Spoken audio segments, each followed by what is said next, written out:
Hello friends. आज मैं आपके साथ एक और वीडियो लेके आया हूँ जिसका टाइटल है इम्पोर्टेंस ऑफ सुपरविजन। सुपरविजन हमारे लिए इतनी इंपॉर्टेंट क्यों है? जब भी आपको ये आए तो इसमें आप अपना मीनिंग ऐड कर सकते हो। अगर मीनिंग लिखोगे तभी अच्छे नंबर आएंगे। अगर आपको किसी भी क्वेश्चन में अगर आपको पूछा हो इम्पोर्टेंस, कैरेक्टरिस्टिक्स वगैरह वगैरह, तो स्टूडेंट्स को मैं हमेशा मतलब बताता हूँ, गाइड करता हूँ कि उनको मीनिंग एंड डेफिनेशन अगर उस चीज़ की ऐड कर दोगे ना तो टीचर पे बहुत ज़्यादा इंप्रेशन रहेगा। ठीक है, तो चलिए शुरू करते हैं। तो इम्पोर्टेंस ऑफ सुपरविजन क्या है? It ensures issuing of instructions. तो जो सुपरविजन है या सुपरविजन का मेन काम है, इसका मेन काम क्या होता है? जो क्या कहते हैं, इंस्ट्रक्शंस है उस चीज़ को इशू करना। तो चलिए शुरू करते हैं। टॉप लेवल, जो भी टॉप लेवल है और मिडिल लेवल है, ये प्लान करते हैं।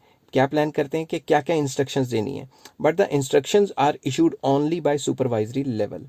तो ये टॉप लेवल और मिडिल लेवल तो प्लान बनाते रहते हैं, मगर प्लान को लागू इम्प्लीमेंट कौन करवाता है? सुपरवाइजरी लेवल पे जो सुपरवाइजर्स काम कर रहे होते हैं लेबरर्स के ऊपर, क्योंकि काम तो एक्चुअली में लेबरर्स ने करना है। जो भी प्लान बनाते रहें, अगर प्लान को अगर असलियत तक, हकीकत तक या एक्चुअली काम में लेके आना है, तो जो सुपरवाइजर होते हैं वही काम करवाते हैं। अब आप खुद सोचो, सुपरवाइजर ही नहीं होगा तो कैसे काम होगा?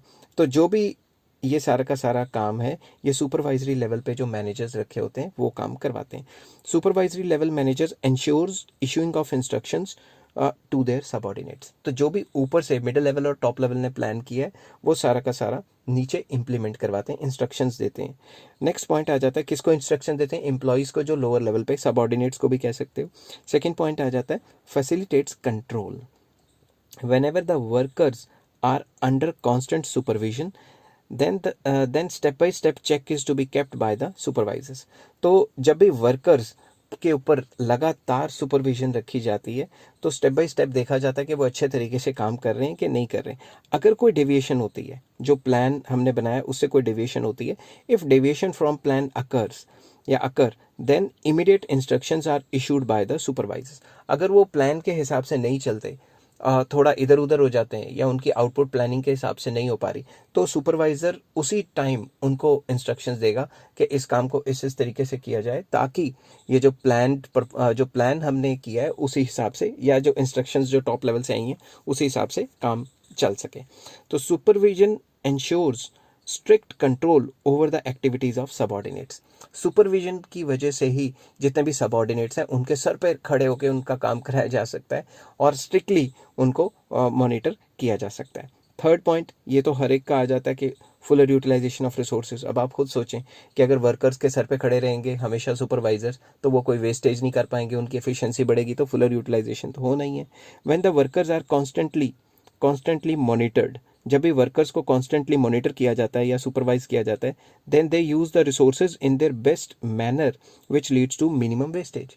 तो इसीलिए तो जब भी कोई वर्कर से काम कराया जाता है या कोई कंस्ट्रक्शन वर्कर है, किसी भी टाइप का वर्कर है, जब तक मैनेजर या फिर जो उसका सुपीरियर है उसके सर पे खड़े रहता है तो वो अच्छी तरह काम करते हैं, वेस्टेज नहीं करते। जैसे ही मैनेजर इधर उधर चला गया या उनके सुपीरियर इधर उधर चले गए तो वो रिलैक्स करने लग जाते हैं, काम नहीं करते, वेस्टेज करना शुरू कर देते हैं।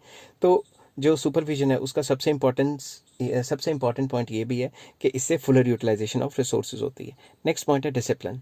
Workers are more disciplined under the strict supervision and guidance of supervisor. ये तो कोई इसमें शक की बात ही नहीं है कि अगर कोई भी सुपरवाइजर अपने सबॉर्डिनेट्स के मतलब एकदम सर पे खड़े रह के काम करवाता है तो उससे उनकी एफिशिएंसी भी बढ़ेगी और डिसिप्लिन भी बढ़ेगा। वो कोई ऐसा काम नहीं करेंगे जो इनडिसिप्लिन्ड होगा।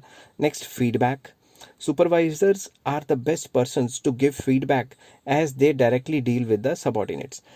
सुपरविजन जो करते हैं सुपरवाइजर्स, वो अच्छा फीडबैक दे सकते हैं कि वर्कर्स को इन काम करने में ये प्रॉब्लम्स आ रही है, तो वो फीडबैक किसको देंगे? अपने हायर लेवल को, मिडिल लेवल को देंगे या टॉप लेवल को देंगे। सुपरवाइजर्स प्रोवाइड रिपोर्ट्स बनाते हैं regarding the working of each worker which becomes the base for the performance appraisal.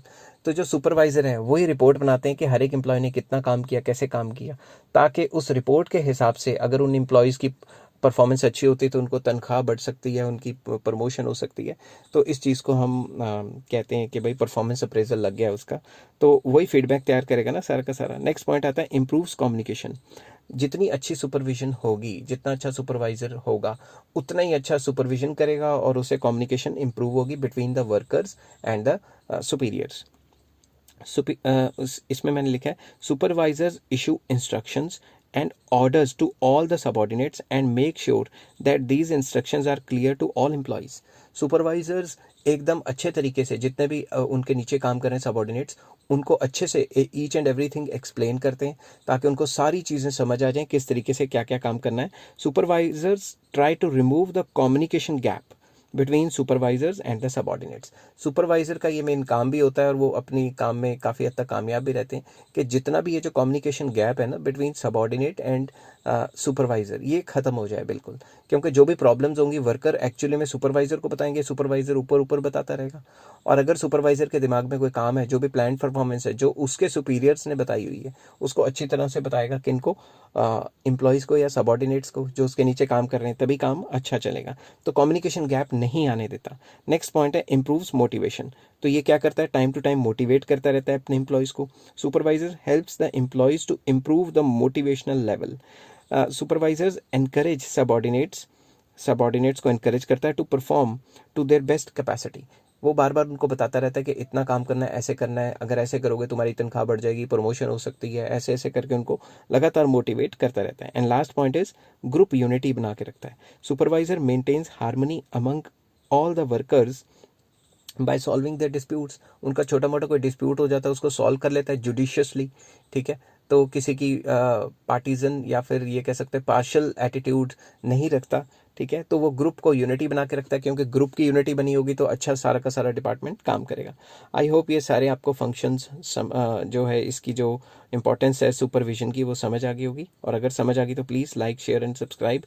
Next video आने वाली है मोटिवेशन पे। Till then take care, have a nice day.